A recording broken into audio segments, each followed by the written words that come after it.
Welcome to tea shot. నా పేరు అన్నం కళింగారెడ్డి. నిరుద్యోగం రకాలు మనం కంటిన్యూషన్ చేసినట్లయితే విద్యావంతుల నిరుద్యోగం ఎడ్యుకేషనల్ అన్ఎంప్లాయ్మెంట్ అంట.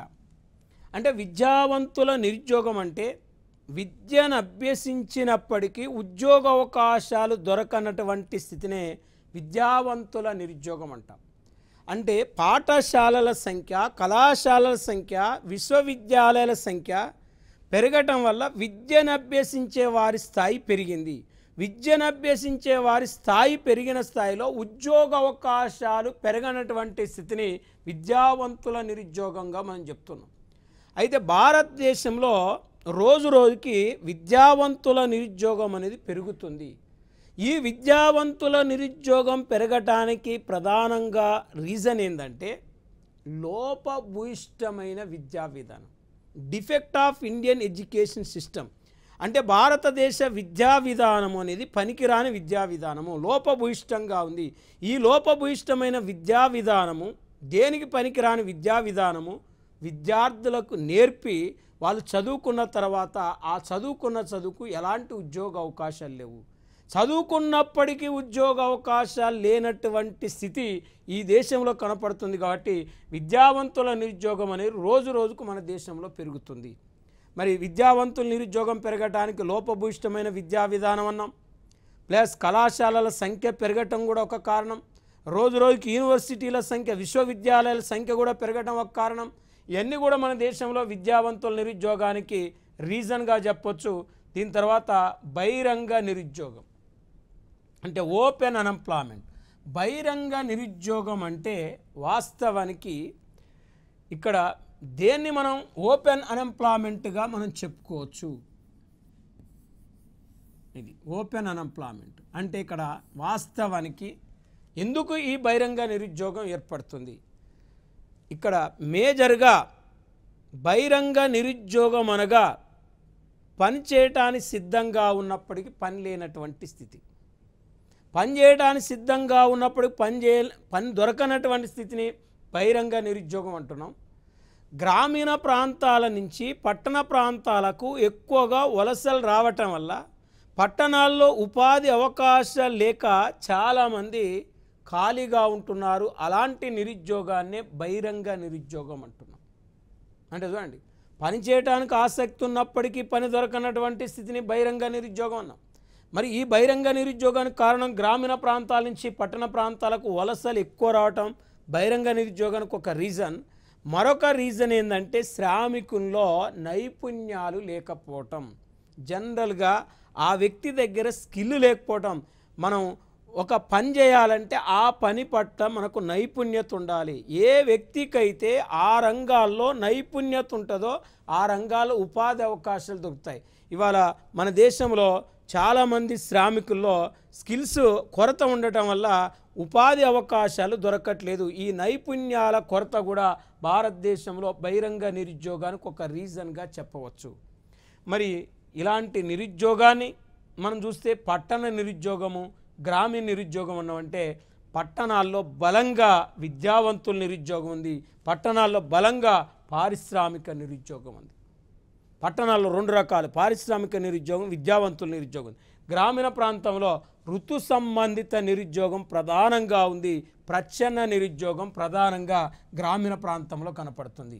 మరి ఇలాంటి నిరుద్యోగాన్ని అసలు ఎట్లా క్యాలిక్యులేట్ చేస్తారు, నిరుద్యోగాన్ని ఎట్లా అంచనా వేస్తారు అనేది మనం జనరల్గా తీసుకుంటే ఈ దేశంలో ఇప్పటివరకు నిరుద్యోగం రకాల గురించి మనం అధ్యయనం చేసినప్పుడు 1969లో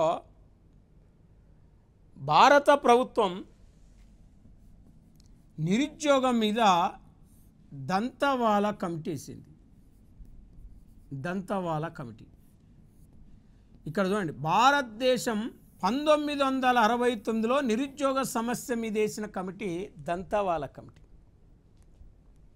ఈ కమిటీ 3 సభ్యులతో వేసింది. కేఎన్ రాజ్, లాహిరి, దంతవాలా. అంటే దంతవాలా అధ్యక్షుడు, కేఎన్ రాజ్, లాహిరి సభ్యులు. వీళ్ళు ముగ్గురు కలిసి నిరుద్యోగం గురించి అధ్యయనం చేయాలి. ఇదే మన దేశంలో మొట్టమొదటిసారిగా అన్ఎంప్లాయ్మెంట్ మీద వేసిన కమిటీ అండి. దీని తర్వాత మరొక కమిటీ నిరుద్యోగం మీద 1973లో నిరుద్యోగం మీద మరొక కమిటీ వేసింది. ఆ కమిటీ పేరే justice Bhagwati committee. Justice Bhagwati committee. ఇప్పటి వరకు మన దేశంలో అన్ఎంప్లాయ్మెంట్ మీద వేసిన కమిటీలు కేవలం 2. 69లో దంతవాలా కమిటీ, 73లో భగవతి కమిటీ. 73 నుంచి ఇప్పటి వరకు 50 సంవత్సరాల చరిత్రలో నిరుద్యోగం మీద కేంద్ర ప్రభుత్వం ఇప్పటి వరకు కూడా ఒక్క కమిటీ కూడా వేయలేదండి. మరి ఈ జస్టిస్ భగవతి కమిటీ సిఫారసులు అనుసరించి నిరుద్యోగాన్ని జనరల్గా 3 రకాలుగా వర్గీకరించారండి. ఏది? సాధారణ స్థితి నిరుద్యోగం, వారం వారి స్థితి నిరుద్యోగం, రోజువారీ స్థితి నిరుద్యోగం. అంటే నిరుద్యోగ అంచనా పద్ధతిలో శ్రామిక శక్తి రేటు, పని శక్తి రేటు, సాధారణ స్థితి నిరుద్యోగం, వారం వారి స్థితి నిరుద్యోగం, రోజువారీ స్థితి నిరుద్యోగం. అంటే మనం వీటిని తెలుసుకోవాలంటే శ్రామిక శక్తి rate, labour force rate, work force rate అంటే ఏంది మనకు తెలవాలి. లేబర్ ఫోర్స్ రేటుకు వర్క్ ఫోర్స్ రేటుకు చాలా తేడా ఉంటుంది. మరి ఈ రెండింటి గురించి తెలవాలంటే ఈ 3 మనం ఫస్ట్ తెలుసుకోవాలి. Usual status unemployment, weekly status unemployment, daily status unemployment. మరి usual status unemployment, weekly status unemployment, daily status unemployment అంటారు. సాధారణ స్థితి నిరుద్యోగం అంటే ఏంటిదంటే సంవత్సరం మొత్తం రోజుల్లో, సంవత్సరం మొత్తం రోజులు అంటే 365 రోజులు సంవత్సరానికి. ఈ 365 రోజుల్లో ఏ ఒక్క రోజు కానీ ఏ ఒక్క గంట కానీ పని దొరకనటువంటి స్థితిని సాధారణ స్థితి నిరుద్యోగం అంటాం. సంవత్సరానికి సంవత్సరం ఖాళీగా ఉంటే యూజువల్ స్టేటస్ అన్ఎంప్లాయ్గా చెప్పాలి. అంటే ఎప్పుడు అంటే నిరుద్యోగాన్ని అంచనా వేసే ముందు. నిరుద్యోగాన్ని ఎవరు అంచనా వేస్తారని మనం చదువుకున్నాం అంటే ఎన్ఎస్ఎస్ఓ. అంటే NSSO national sample survey organisation సంస్థ. అంటే ఎన్ఎస్ఎస్ఓ సర్వే జరిపే కాలానికి ముందు ఎన్ఎస్ఎస్ఓ సర్వే జరిపే కాలానికి ముందు సంవత్సరం అంతా ఖాళీగా ఉంటే ఏ ఒక్క రోజు కానీ ఏ ఒక్క గంట కానీ పని దొరకకుండా సంవత్సరం అంతా ఖాళీగా ఉంటే ఆయన సాధారణ స్థితి నిరుద్యోగం అంటారు. మరి ఇక్కడ వాస్తవానికి మనం జనరల్గా ఒకసారి తీసుకుంటే ఇక్కడ వారం వారి స్థితి నిరుద్యోగం అంటే వారానికి 7 రోజులు. 7 రోజుల్లో ఏ ఒక్క రోజు కానీ ఏ ఒక్క గంట కానీ పని లేనటువంటి స్థితిని, పని దొరకనటువంటి స్థితిని వారం వారి నిరుద్యోగి అనాలి.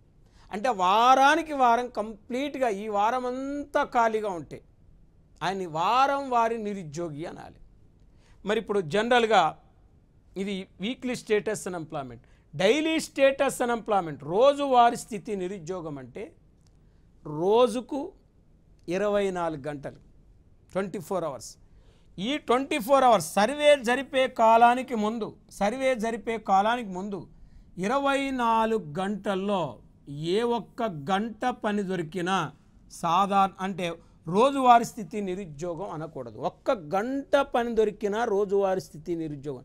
24 గంటలు. ఇప్పుడు సమయం 5 గంటలైంది. రేపు 5 గంటల లోపు, ఇప్పుడు సమయం 5 గంటల, సాయంత్రం 5 గంటలైంది. రేపు సాయంత్రం 5 గంటల వరకు పని లేకుండా, పని దొరకకుండా ఖాళీగా ఉంటే ఆయన్ని ఏమంటారంటే ఇక్కడ డైలీ స్టేటస్ అన్ఎంప్లాయ్ అంటారు. డైలీ స్టేటస్ అన్ఎంప్లాయ్ అంటారు. సార్ చూడండి, రోజువారీ నిరుద్యోగి అంటారు ఆయన. అంటే మన దేశంలో ఇవాళ బలంగా భారతదేశంలో ఎక్కువగా ఉన్న నిరుద్యోగమే రోజువారీ నిరుద్యోగం భారతదేశంలో ఎక్కువగా ఉంది. మరి రోజువారీ నిరుద్యోగం భారతదేశంలో ఎక్కువగా ఉంది. ఇప్పుడు వచ్చిన అడుగుతాడు భారతదేశంలో అత్యధికంగా ఏ నిరుద్యోగం ఉంది అంటాడు. సాధారణ స్థితి నిరుద్యోగం ఉందా, వారం వారి స్థితి నిరుద్యోగం ఉందా, రోజువారీ స్థితి నిరుద్యోగం ఉందా అని అంటాడు. మరి అన్నప్పుడు భారతదేశంలో బలంగా మనకు రోజువారీ స్థితి నిరుద్యోగమే మన దేశంలో ఎక్కువగా ఉంది. మరి ఈ రోజువారీ స్థితి నిరుద్యోగం ఎక్కువగా ఉందని చెప్తున్నాం కాబట్టి ఇది మనం గుర్తుపెట్టుకోవాల్సిన పాయింట్, గుర్తుంచుకోవాల్సిన అంశం. నెక్స్ట్ మనం నేర్చుకుంటే ఇక్కడ శ్రామిక శక్తి రేటు, లేబర్ ఫోర్స్ రేట్. అంటే లేబర్ ఫోర్స్ రేట్ అంటే అర్థం ఏంటంటే ప్రతి 1000 మంది శ్రామికులలో ఎంతమంది శ్రామికులు పని చేయటానికి సిద్ధంగా ఉన్నారో తెలియజేసేది శ్రామిక శక్తి రేటు. అంటే చూడండి, ప్రతి 1000 మంది శ్రామికుల్లో ఎంతమంది శ్రామికులు పనిచేయటానికి సిద్ధంగా ఉన్నారో తెలియజేసేదే శ్రామిక శక్తి రేటు. అంటే శ్రామిక శక్తి రేటు, శ్రామిక శక్తి రేటు నుంచి పని శక్తి రేటు, పని శక్తి రేటు, పని శక్తి రేటు తీసేస్తే ఏమొస్తుందంటే నిరుద్యోగం వస్తుంది, నిరుద్యోగుల సంఖ్య వస్తుంది, నిరుద్యోగుల సంఖ్య వస్తుంది. నిరుద్యోగిత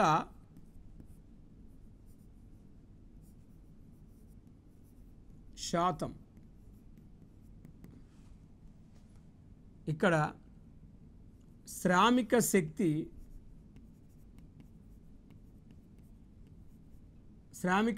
రేటు బై నిరుద్యోగుల సంఖ్య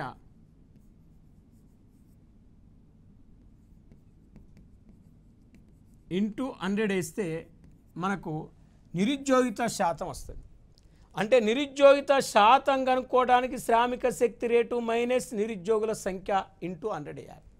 మరి శ్రామిక శక్తి రేటు ఇప్పుడు సపోజ్ ప్రతి 1000 మందిలో 500 మంది పనిచేయడానికి సిద్ధంగా ఉన్నారు, 400 మందికి పని ఉంది. అంటే 500కి 400 తీసేస్తే 100 మంది నిరుద్యోగులు. అంటే శ్రామిక శక్తి ఎంత? 500. నిరుద్యోగులు ఎంత? 100 మంది. 100 ఒక్కట్లు 100 ఐదులు, అప్పుడు 100, 5 20 100, అప్పుడు ఈ నిరుద్యోగిత శాతం 20. అంటే క్యాలిక్యులేట్ ఇలా చేస్తాం, నిరుద్యోగిత శాతాన్ని శ్రామిక శక్తి బై నిరుద్యోగుల సంఖ్య. మరి శ్రామిక శక్తి రేటుకు ఇంటూ పనిశక్తి రేటుని తీసేస్తే నిరుద్యోగుల సంఖ్య వస్తుంది. అంటే ఈ విధంగా నిరుద్యోగాన్ని క్యాలిక్యులేట్ చేస్తారు. మరొక్కసారి చూడండి, నిరుద్యోగాన్ని ఎట్లా క్యాలిక్యులేట్ చేస్తారంటే శ్రామిక శక్తి రేటు మైనస్ పనిశక్తి రేటు ఈజ్ ఈక్వల్ నిరుద్యోగము. మరి శ్రామిక శక్తి రేట్ అంటే ఏంటిది అని చెప్పిన ప్రతి 1000 మంది శ్రామికుల్లో ఎంతమంది పనిచేయటానికి సిద్ధంగా ఉన్నారో తెలియజేసే శ్రామిక శక్తి రేటు. శ్రామిక శక్తి రేటుకు ఫార్ములా ఏంటంటే ఇక్కడ నిరుద్యోగుల సంఖ్య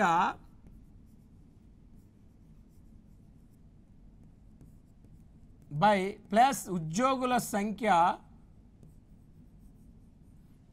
మొత్తము జనాభా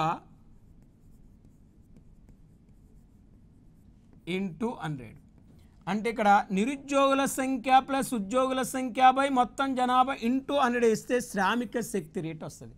అంటే శ్రామిక శక్తి రేటులో పనిచేయటానికి సిద్ధంగా ఉన్నవారు, పనిచేస్తున్నవారు ఉంటారు. అంటే శ్రామిక శక్తి రేట్లో ఉద్యోగులు ఉంటారు, నిరుద్యోగులు ఉంటారు, ఇద్దరు ఉంటారు శ్రామిక శక్తి రేట్లో. అదే పనిశక్తి రేట్ అంటే ప్రతి 1000 మంది శ్రామికుల్లో, ప్రతి 1000 మంది శ్రామికుల్లో ఎంతమంది శ్రామికులు పనిచేస్తున్నారో తెలియజేసేదే పనిశక్తి రేటు. అంటే 1000 మంది శ్రామికులు ఎంతమంది శ్రామికులు పనిచేస్తున్నారో తెలియజేసేది పనిశక్తి రేట్. అంటే ఈ పనిశక్తి రేటుకు ఫార్ములా ఉద్యోగుల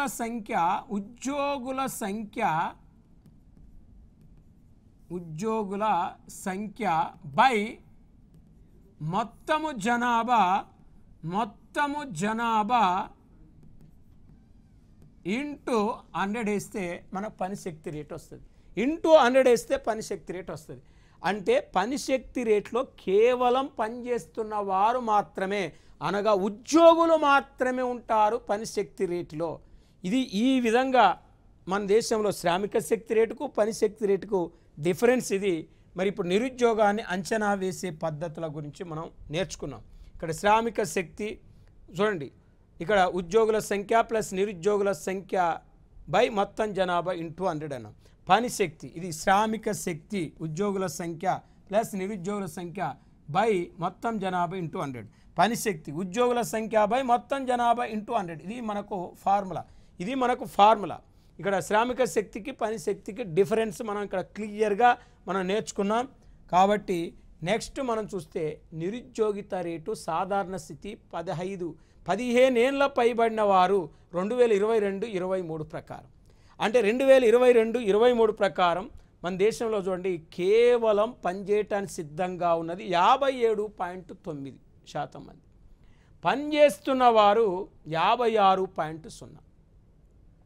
నిరుద్యోగిత రేటు సాధారణ స్థితి అంటే మీకు ఆల్రెడీ చెప్పిన సంవత్సరం మొత్తం ఖాళీగా ఉంటే వాళ్ళని సాధారణ నిరుద్యోగులు అన్నాం. సంవత్సరంలో ఏ ఒక్క రోజు పనిచేసినా వాళ్ళని సాధారణ స్థితి నిరుద్యోగులు కాదు. 365 రోజులకు 365 ఖాళీగా ఉన్న వాళ్ళు భారతదేశంలో సాధారణ స్థితి నిరుద్యోగం 3.2% ఉంది. ఇది బాగా గుర్తుపెట్టుకోవాలి. సాధారణ స్థితి నిరుద్యోగం ఎంత ఉంది అంటే 3.2% ఉంది ఇండియాలో. ఇది సాధారణ స్థితి నిరుద్యోగిత రేటు 3.2% ఉంటే ఇక్కడ నిరుద్యోగిత రేటు రోజువారీ స్థితి 15 ఏళ్ళ పైబడిన వారు, 15 సంవత్సరాల పైబడిన వారిని మాత్రమే మనం నిరుద్యోగులుగా తీసుకుంటాం తప్ప ఆ లోపు ఉన్న వాళ్ళని మనం నిరుద్యోగులుగా తీసుకోము. మరి ఇప్పుడు శ్రామిక శక్తి రేటు 54.6% ఉందండి. 54.6% ఉంటే పని శక్తి రేటు 51.8% ఉంది. అంటే ఇది 54.6% శ్రామిక శక్తి రేటు ఉంటే పని శక్తి రేటు 51 ఉంది. నిరుద్యోగిత రేటు రోజువారీ నిరుద్యోగిత రేటు 5.1% ఉంది. అంటే 5.1% ఉంది. 5.1% మన దేశంలో వాస్తవానికి ఏముంది అంటే నిరుద్యోగిత రేట్ అనేది 5.1% ఉంది. మరి 5.1% అనేది ఇది గుర్తుపెట్టుకోవాల్సిన పాయింట్. నెక్స్ట్ మనం చూస్తే ఉద్యోగిత రకాలు, ఎంప్లాయ్మెంట్ టైప్స్ అంటే ఎన్ఎస్ఎస్ఓ ప్రకారం రోజుకి 8 గంటల చొప్పున 273 రోజులు పనిచేసిన వాళ్ళను మాత్రమే ఉద్యోగులుగా గుర్తించాలని చెప్పింది ఎన్ఎస్ఎస్ఓ. అంటే డైలీ 8 గంటలు పనిచేయాలి. అలా సంవత్సరం మొత్తంలో 273 రోజులు ఎవరైతే పనిచేస్తారో వాళ్ళను మాత్రమే ఉద్యోగులుగా గుర్తించాలని నేషనల్ శాంపిల్ సర్వే ఆర్గనైజేషన్ ఒక గుర్తింపు ఇచ్చింది ఉద్యోగులకి. మరి ఇప్పుడు అల్ప ఉద్యోగిత, అండర్ ఎంప్లాయ్మెంట్, నాట్ ఎంప్లాయ్మెంట్ అల్ప ఉద్యోగిత అంటే తక్కువ వేతనం గల ఉద్యోగితనే అల్ప ఉద్యోగిత అంటాం. మరి అల్ప ఉద్యోగిత, తక్కువ వేతనం గల ఉద్యోగితనే అల్ప ఉద్యోగిత అంటాం. అంటే ఎగ్జాంపుల్, ఒక వ్యక్తి సామర్థ్యానికి తగిన పని దొరకనటువంటి స్థితిని అల్ప ఉద్యోగిత అంటాం. ఒక వ్యక్తి స్థాయికి తగిన పని దొరకనటువంటి స్థితిని అల్ప ఉద్యోగిత అంటాం. ఎగ్జాంపుల్, పీజీ చేసిన వ్యక్తి, పోస్ట్ గ్రాడ్యుయేషన్ చేసిన వ్యక్తి, లెక్చరర్ కావాలి. ఓ లెక్చరర్ అయితే 60,000, 70,000, 80,000 శాలరీ వస్తుంది. పీజీ చేసిన వ్యక్తికి ఆ స్థాయి పని దొరకక ఒక టీచర్గా పనిచేస్తుండు. టీచర్గా పనిచేస్తుండంటే ఆయనకు 70,000 రావాల్సిన దగ్గర 20,000 వస్తున్నాయి. అంటే ఆ తక్కువ, ఆయన సామర్థ్యం కాదు. ఆయన పీజీ చేసిన వ్యక్తి టీచర్గా పనిచేయటం, అంటే లెక్చరర్ అయ్యే వ్యక్తి టీచర్గా పనిచేస్తుందంటే దాన్ని ఏమంటాం? అల్ప ఉద్యోగిత అంటాం. అదే పిహెచ్డి చేసిండు, అసిస్టెంట్ ప్రొఫెసర్ అయితే 1,00,000-1,50,000 శాలరీ వస్తుంది. ఆ స్థాయి పని దొరకక లెక్చరర్ స్థాయికి వచ్చి పనిచేస్తాడు. అందుకే ఒక వ్యక్తి సామర్థ్యానికి తగిన పని దొరకనటువంటి స్థితి అల్ప ఉద్యోగితనం. తక్కువ వేతనం గల ఉద్యోగితనే అల్ప ఉద్యోగితనం. ఇంకా మనం చూస్తే దాదాపు డిగ్రీలు, పీజీలు చేసిన వాళ్ళు కూడా గుమస్తాలుగా, ఆఫీసులలో ఆ గుమస్తాలుగా పనిచేయటం కూడా అల్ప ఉద్యోగిత కిందకే వస్తుంది. మరి ఇక్కడ పని చేస్తుండు కానీ శాలరీ తక్కువ కాబట్టి దాన్ని అల్ప ఉద్యోగిత అంటారు. మరి అణు ఉద్యోగిత అంటే అసంఘటిత రంగంలో పనిచేసే వాళ్ళని అణు ఉద్యోగులుగా పరిగణిస్తారు. అసంఘటిత రంగంలో పనిచేసే వాళ్ళంటే ఎవరు అంటే ఒక స్పెసిఫిక్ వేతనం లేదు, వాళ్ళకి క్యాజువల్ లీవ్స్ ఉండవు. అంటే వాళ్ళకు సాంఘిక భద్రత, టీఏలు, డిఏలు, ఇంక్రిమెంట్లు, బోనస్లు, హెచ్ఆర్ఏలు, గ్రాట్యుటీలు, తర్వాత మనం చూస్తే పిఎఫ్లు ఇలాంటివి వర్తించవు. మరి హాలిడేస్లో కూడా వాళ్ళకి సెలవులు వర్తించవు. ఇలాంటి వాళ్ళని అణు ఉద్యోగులు అంటారు. అసంఘటిత రంగంలో పనిచేసే వాళ్ళంటే మనం జనరల్గా అంటే ఒక పర్మనెంట్ ఉపాధి అవకాశాలు లేని వాళ్ళు, అంటే కాంట్రాక్ట్ ఉద్యోగులు కావచ్చు, అవుట్సోర్సింగ్ ఉద్యోగులు కావచ్చు, వాళ్ళని అణు ఉద్యోగిత అనిగా పిలుస్తారు. మరి ఇప్పుడు ఇలాంటి ఉద్యోగిత రకాలు మనం చూస్తే ఇవి types of employment, types of unemployment చదివినాం. ఇప్పుడు మనం జనరల్గా చూస్తే 2022-23 ప్రకారం మన దేశంలో ఎక్కువ మందికి ఉపాధి అవకాశాలు కల్పిస్తున్న రంగం ఏంది? మన దేశంలో ఎక్కువ మందికి ఉపాధి అవకాశాలు కల్పిస్తున్న రంగం ఇప్పటి కూడా భారతదేశంలో 45.8% మంది ప్రజలు వ్యవసాయ రంగం మీద ఆధారపడి జీవిస్తున్నారు. మేజర్గా ఎంప్లాయ్మెంట్ను కల్పిస్తున్న రంగము వ్యవసాయ రంగం అని బలంగా మనం చెప్పుకోవచ్చు. 100 మంది ఉద్యోగులు పనిచేస్తే డిఫరెంట్ సెక్టార్లలో ఒక 45.8% మందికి వ్యవసాయమే ఇప్పటికీ ఉపాధి కల్పిస్తున్నది. మేజర్ పాత్ర వ్యవసాయందే. తర్వాత పారిశ్రామిక రంగము 24.4% ఉంటే ఇక్కడ సేవా రంగం 29.8% ఉంది. అంటే ఇక్కడ సేవా రంగం అంటే అనేక రకాలు వస్తాయి. ఇక్కడ వ్యవసాయం తర్వాత ఎక్కువ మందికి సేవా రంగం తర్వాత 3వ ప్లేస్లో పారిశ్రామిక రంగం ఉపాధి కల్పిస్తుంది. అంటే మనకు వ్యవసాయం తర్వాత సేవ తర్వాత పారిశ్రామిక రంగంలో ఎక్కువ మందికి ఉపాధి కల్పిస్తున్న రంగం ఏందని సబ్ సెక్టార్ అడిగిన అనుకోండి, మ్యానుఫ్యాక్చరింగ్ సెక్టారే ఎక్కువ మందికి ఉపాధి కల్పిస్తుంది. అంటే తయారీ రంగమే ఎక్కువ మందికి ఉపాధి అవకాశాలను కల్పిస్తుంది ఇక్కడ పారిశ్రామిక రంగం. ఏదైనప్పటికీ వ్యవసాయ, సేవ, పారిశ్రామిక రంగాలు ఎక్కువగా ఏం చేస్తున్నాయంటే ఉపాధి అవకాశాలు కల్పిస్తున్నాయి. ఇక్కడ 45, 24, 29 కూడితే 100% మనకి ఇక్కడ క్యాలిక్యులేషన్ వస్తుంది. 300లో ఇదే మేజర్ వాటా ఉంది. దీని తర్వాత మనం తీసుకుంటే స్త్రీలలో యువత నిరుద్యోగులు అంటే ఇవాళ వాస్తవానికి మన దేశంలో పురుషుల్లో కంటే స్త్రీలలోనే నిరుద్యోగిత శాతం ఎక్కువ ఉంది.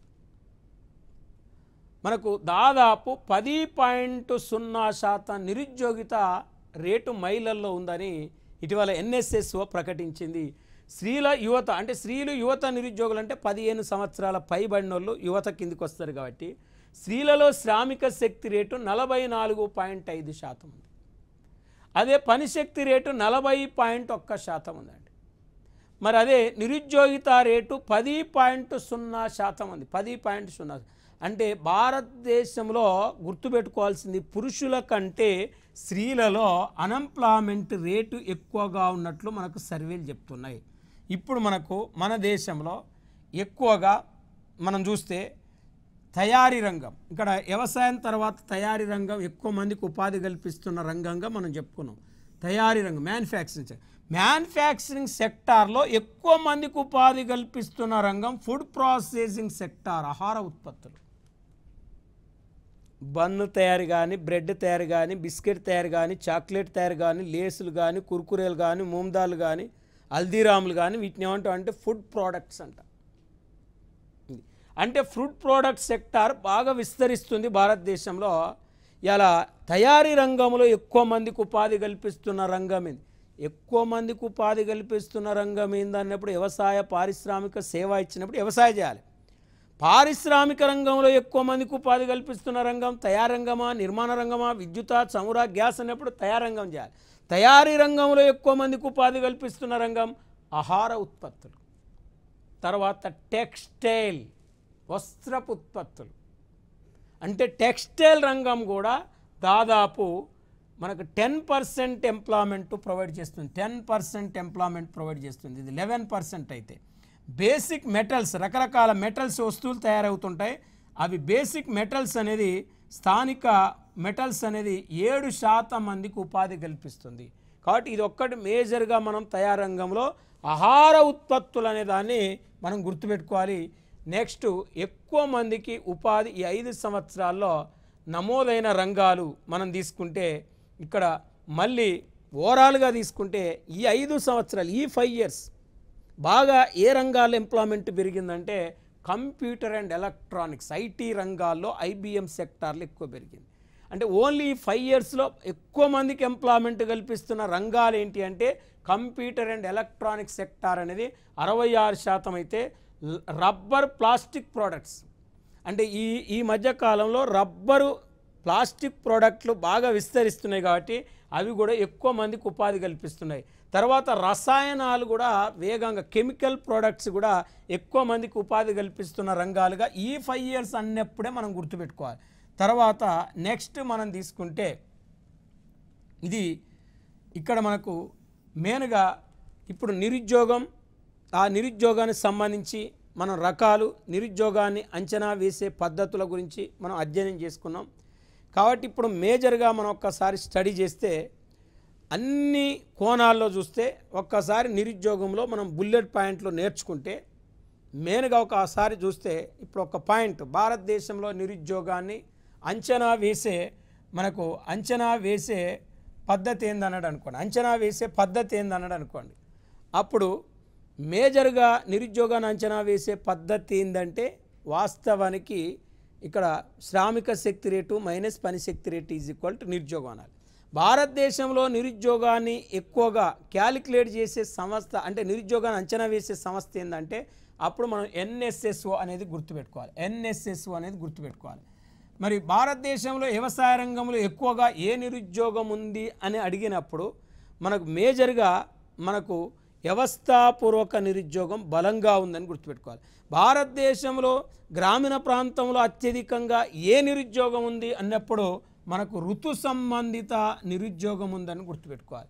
మరి భారతదేశంలో ఎక్కువ మందికి ఉపాధి అవకాశాలు కల్పిస్తున్న రంగం ఏందన్నప్పుడు వ్యవసాయ రంగం గుర్తుపెట్టుకోవాలి. మరి భారతదేశంలో ఎక్కువ మందికి ఉపాధి కల్పిస్తున్న పారిశ్రామిక రంగంలో ఉపరంగం ఏందన్నప్పుడు తయారీ రంగం గుర్తుపెట్టుకోవాలి. తయారీ రంగంలో ఎక్కువ మందికి ఉపాధి అవకాశాలు కల్పిస్తున్న రంగం ఏందన్నప్పుడు మనం ఆహార ఉత్పత్తులు గుర్తుపెట్టుకోవాలి. ఇంకా మనకు పోటీ పరీక్షల్లో ఈ నిరుద్యోగం మీద ఎక్కువ కరెంటు డేటా ఏమడుగుతాడంటే గత 5 సంవత్సరాల్లో భారతదేశంలో ఎక్కువ మందికి ఉపాధి అవకాశాల కల్పనలో పెద్ద పీఠం వేస్తున్న రంగం ఏంటంటే కంప్యూటర్ అండ్ ఐటీ సెక్టార్ అనే దాని మీద మెయిన్గా ఎక్కువ మందికి ఉపాధి కల్పిస్తున్న రంగంగా మనం అది ఒక దాన్ని మనం తీసుకోవాలి. ఇంకా మనకు జనరల్గా మేజర్గా మనం స్టడీ చేస్తే భారతదేశంలో వాస్తవానికి సాధారణ స్థితి నిరుద్యోగం ఎక్కువందా, రోజువారీ స్థితి నిరుద్యోగం ఎక్కువందా అని మనకు అడిగినప్పుడు మెయిన్గా రోజువారీ స్థితి నిరుద్యోగమే భారతదేశంలో బలంగా కనపడుతుంది. కాబట్టి రోజువారీ స్థితి నిరుద్యోగం అనేది ఆన్సర్ చేయాలి.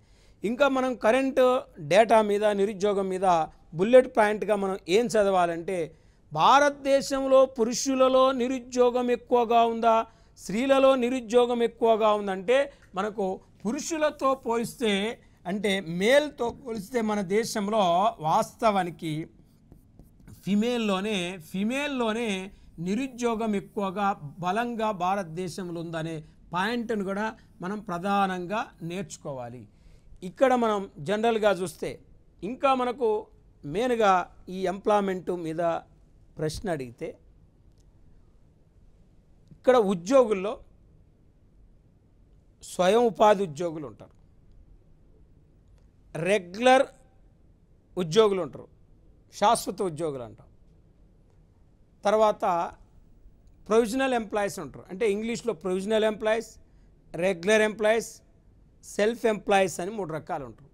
అంటే స్వయం ఉపాధి ఉద్యోగులు ఒకటి, తాత్కాలిక ఉద్యోగులు రెండవది, మూడవది శాశ్వత ఉద్యోగులు అంటారు.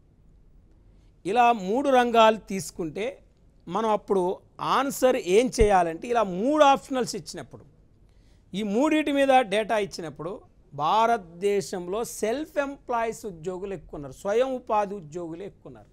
అంటే వాళ్ళకు వాళ్ళే సంస్థలు ఏర్పాటు చేసుకొని ఉద్యోగం చేసే వాళ్ళను మనం ఏమంటామంటే సెల్ఫ్ ఎంప్లాయీస్ ఉద్యోగులు అంటారు. కాబట్టి ఇక్కడ తాత్కాలిక ఉద్యోగుల కంటే శాశ్వత ఉద్యోగుల కంటే స్వయం ఉపాధి రంగమే మన దేశంలో ఎక్కువ మందికి ఉపాధి అవకాశాలు కల్పిస్తుందని చెప్పాలి. మరి ఇది ఈ విధంగా మనం చూస్తే ఇక్కడ మనకు ఈ నిరుద్యోగిత మీద మనం పూర్తి అంశాలను నేర్చుకోవడం జరిగింది. కాబట్టి ఎకానమీలో వాస్తవానికి సంఘటిత రంగము, అసంఘటిత రంగం అని 2 రంగాలు ఉంటాయి. సంఘటిత రంగము, అసంఘటిత రంగం అని 2 రంగాలు ఉంటాయండి. ఇక్కడ సంఘటిత అసంఘటిత రంగము అంటే వాస్తవానికి దీన్ని మనం ఇంగ్లీష్లో ఆర్గనైజ్డ్ సెక్టార్, అన్ఆర్గనైజ్డ్ సెక్టార్ అంటాం. ఈ ఆర్గనైజ్డ్ సెక్టార్లో వాస్తవానికి శాశ్వత ఉపాధి అవకాశాలు ఉంటాయి. వీళ్ళకు ఉద్యోగ భద్రత అనేది ఉంటుంది, ఉద్యోగ భద్రత ఉంటుంది. ప్లస్ క్యాజువల్ లీవ్స్ ఉంటాయి. టీఏలు, డిఏలు, బోనస్లు, హెచ్ఆర్ఏలు, గ్రాట్యుటీలు అన్నీ కూడా ఈ అంటే సంఘటిత రంగంలో పనిచేసే ఉద్యోగులకు ఉంటాయి. వేతనంతో కూడిన సెలవులు కూడా సంఘటిత రంగంలో పనిచేసే వాళ్ళకు ఉంటాయి. అసంఘటిత రంగంలో పనిచేసే వాళ్ళకు వాస్తవానికి ఇక్కడ టీఏలు, డిఏలు, బోనస్లు, ఇంక్రిమెంట్లు అనేవి వర్తించవు.